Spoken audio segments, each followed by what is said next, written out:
I've run a festival, a large festival for many years. So I'm really interested in hearing from all of you in terms of what kind of questions you may have.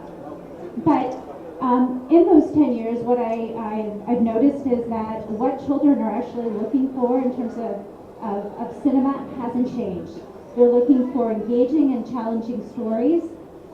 They want to see themselves reflected on screen, their stories reflected on screen. And I think increasingly what we're seeing is, there's so many issues going on in the world, and what we end up seeing is a lot of that content being reflected in the microcosm of the films that are being produced, whether it's immigration, mental health, social justice, empathy.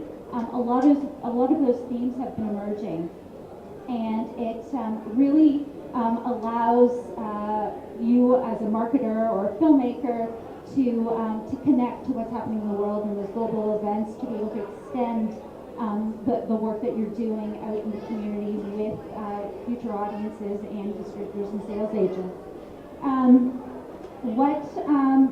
I've found running a festival is that a number of challenges exist, whether it's 10 years ago or now. I mean, we just mentioned there's so many different platforms that young people are going to now. They're engaging with YouTube, short form content. They're going to the cinemas in the same way that they used to 10 years ago at least.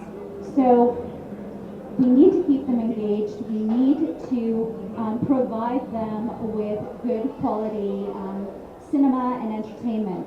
And what I find really interesting is the intersection between cinema and the business side of the industry, because increasingly, and I can only speak from a North American perspective and experience, is a lot of distributors and sales agents, when I meet with them and we talk about what type of films they have, they don't want to call a film a children's film.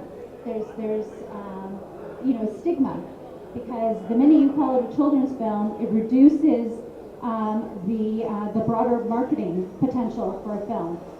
So they're always like, it's not for kids, it's actually for adults. And despite the fact that, as a programmer and having seen thousands of films in my career, it's a children's film, and there's an audience for it, and that, to be completely honest, that there's a greater opportunity for that film to play at a festival, to be able to show it to an audience, to families, to educators, and bring school groups in.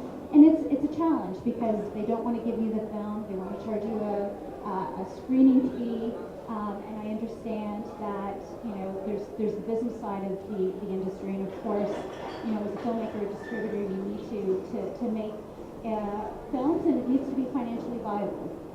And we want to ensure that continues to happen, because we want to be able to show films, and good quality films, to young audiences. So it's certainly been a challenge for me in my experience to be able to bring some of those films, and even for me, despite my association with a very large festival, it's still a challenge, because people just don't want the stigma of children's film attached to it. So I wanted to mention that.